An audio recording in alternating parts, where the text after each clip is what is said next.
Hi there. This is once again Twisted D4D here, and I'm gonna welcome you once again to how do I how am I trying to explain this?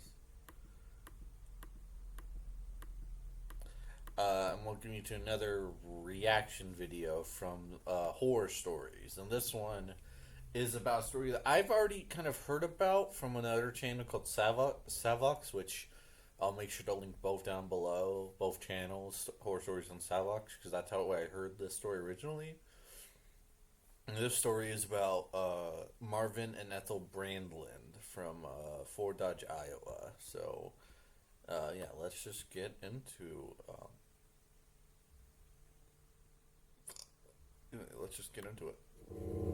When the granddaughter of Marvin and Ethel Brandland left their home in Fort Dodge, Iowa, she got an ominous feeling that made her want to return immediately and tell them not to answer the door past 7:30. But she dismissed the thought and continued on her way. She had no way of knowing the terror that awaited her grandparents that night. It was October 30th, 1982.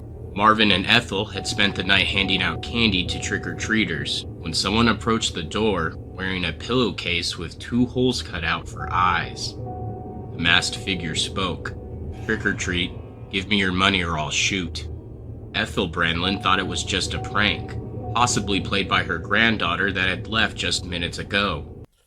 Now, question: why the fuck would she think that when this was a man who's much taller than I presume a 7-year-old girl, like a 7-year-old little girl? Like, how the hell did?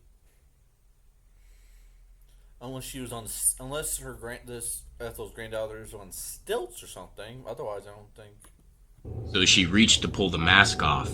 The unknown visitor pulled the pillowcase back down and would not allow Ethel to see their face. Ethel then turned to fetch candy from the house when the masked person followed her inside and pointed a pistol at the elderly couple.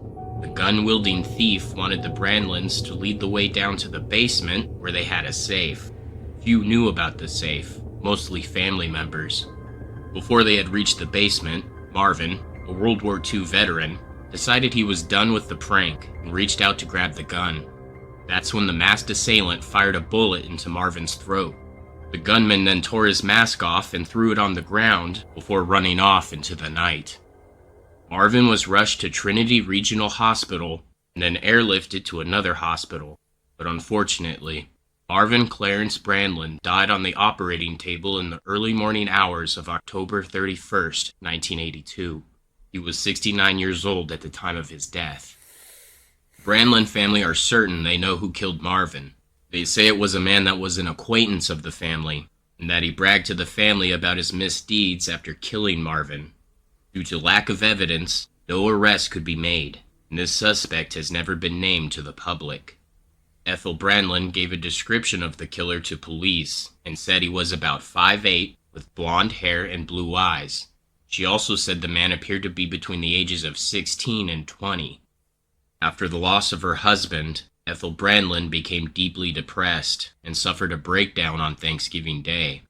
On July 20th, 1983, Ethel May Hanson Brandlin passed away at the age of 71. Her family believes she died of a broken heart. In 2010, police did DNA testing on the pillowcase mask that was left at the crime scene, but there was not enough DNA to make a match. To this day, no one has been charged for the murder of Marvin Brandlin. So yeah, so that's a very very brief story.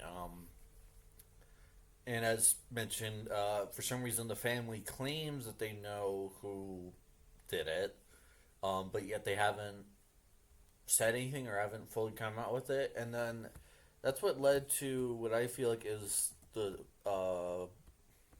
sorry the tomfoolery that some people are trying to pull with saying stuff. Yeah, like saying this person who 2 weeks ago said, "Why would a granddaughter have an ominous feeling? Seems premeditated." Then, yeah, I agree with this. Rest in peace, Mr. and Mrs. Brandland. What a brave man. He may have saved his wife's life. You never know what the suspect intended to do to them. Uh, but yeah, I think the main thing he was trying to do was have them guide him to where the safe was, so he could rob them. But you know,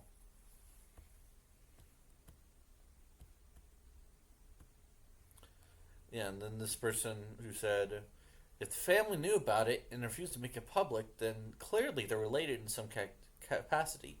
Their granddaughter is also in on it, which I don't know about that. This one says, damn, that's a good point. I just thought it was because they were scared of him. Which, to be fair, I would understand that point of view. Then this guy who's a complete asshole, this guy right here, pretty weak story. And then this person who I agree with what they're saying is says, very disrespectful of you to brush off someone's murder and call it a weak story. Do better.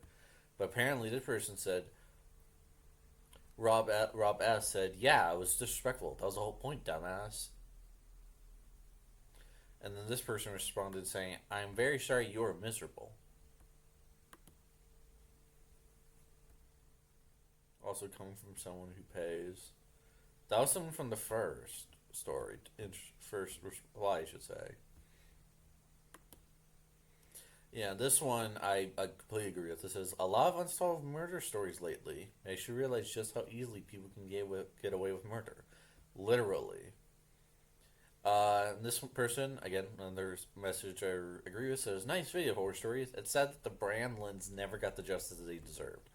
And then followed up saying, "The content is really well done." It's like no other, and that makes you unique. Keep up the great work.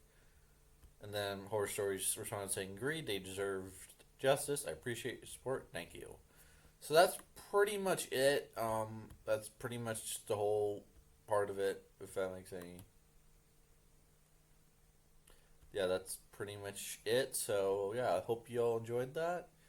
Make sure to leave a like, comment down below, and make sure to subscribe to the original.